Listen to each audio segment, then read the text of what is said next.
Bible describes the flight of the Jewish people from slavery in Egypt thousands of years ago, and God's promise to bring them to a land flowing with milk and honey.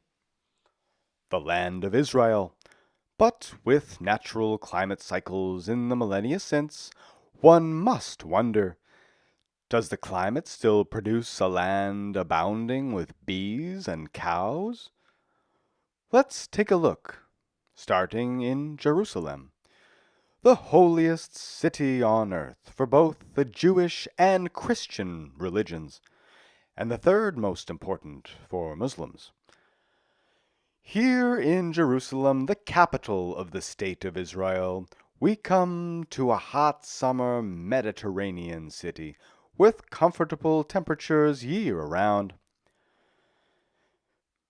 To the east of Jerusalem, the climate rapidly dries and heats up, and we come to the Jordan Rift Valley, tearing the African continent from the Asian.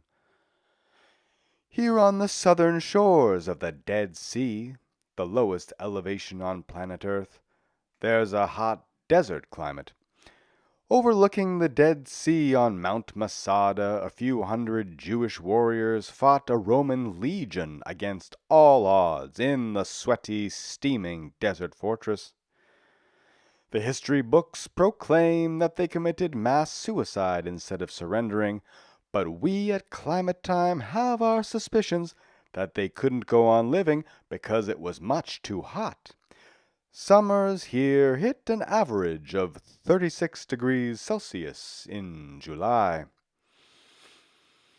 Moving deep into the sweltering Negev desert, we come to the city of Eilat, a luxurious vacation destination on the Israeli Red Sea, bordered by Egypt to the west and Jordan to the east, where a hot desert climate embraces the warm Red Sea waters.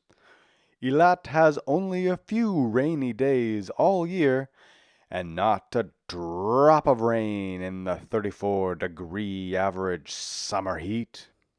That's sizzling.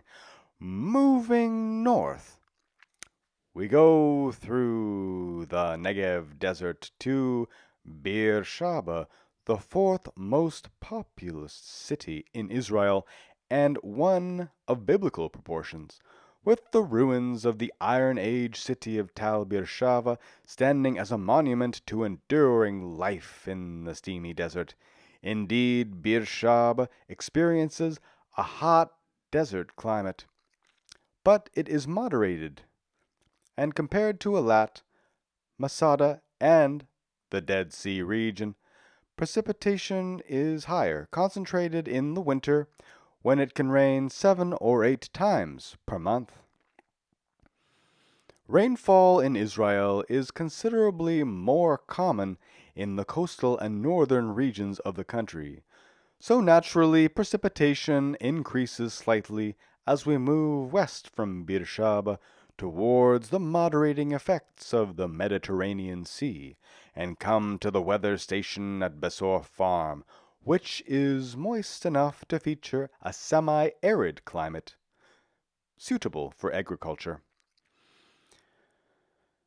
Now we move north on the Mediterranean coast, and we come to Tel Aviv, Israel's second most populous city, as well as a major world economic, technology, and nightlife hub.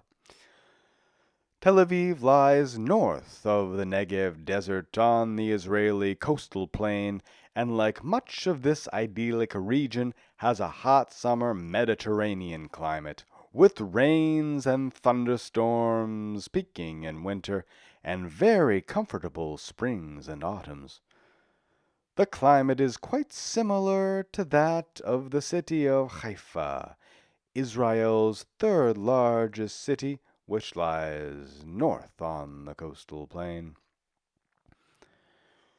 Traveling into northern Israel, we come to the biblical region of Galilee. This is where many of Jesus of Nazareth's famous travels occurred.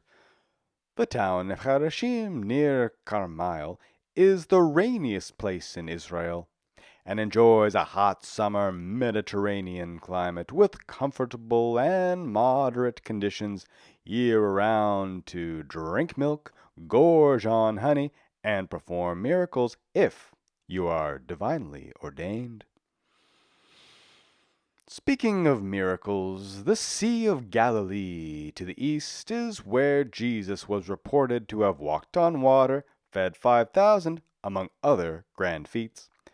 The Israeli weather station on the Sea of Galilee near the Jewish holy city of Tiberias reports a hot semi-arid climate with less than half of the rain of Harashim, despite being only an hour away by car or a day's journey by donkey.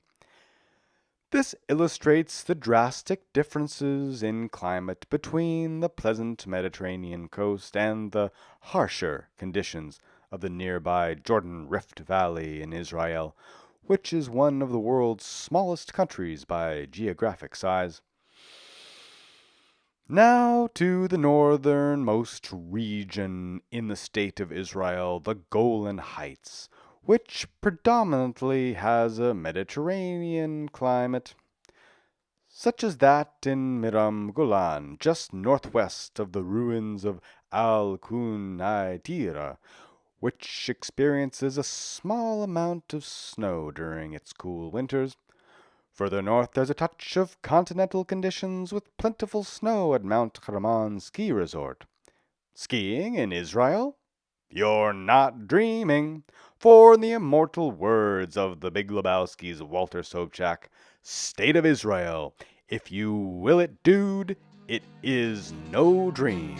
With that, subscribe to Climate Time and join the world tour